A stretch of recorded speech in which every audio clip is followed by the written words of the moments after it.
I'm going to run through the garden real quick and show you what I have here that's already edible and ready, and some of it, of course, some of it has been for a month or two. So anyway, let's take a look at what I got. This is nettles. I have a lot of parsley patches. Here's one. There's a lot of collard leaves.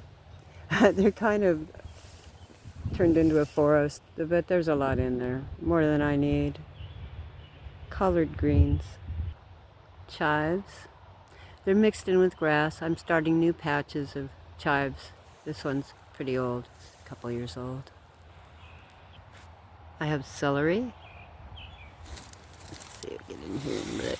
Yeah, a lot of celery from last year. I have a lot of rogue garlic, so I can use this if I want. Fresh mint for cake frosting, mint cake, chocolate mint cake. Lemon balm works really good in salad dressing. So I'm doing quite well with vegetables.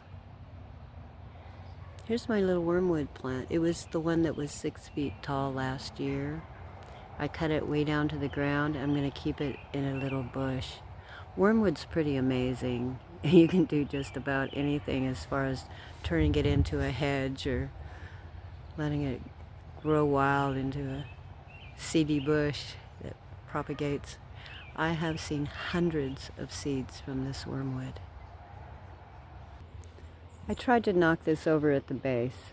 It wouldn't go over very easy, so it very well could be that with the real strong roots that it has, it could be alive. And I have had them come back. Yeah, tobacco's pretty amazing. They leave these nice little stands so that the hawks don't land on the chickens. And they'll grow back the next year. Not all of them, but some of them do. The elecampane is up again. It's really nice that things just grow and you don't have to plant them every year. Elecampane, very nice stuff. Pretty flowers. Bees love them. Ah yes, and the horseradish. I was trying to think of what one I'd left out. It was right here at my front door. The horseradish. You have an awesome day. Plant things that'll come back next year. You'll love it.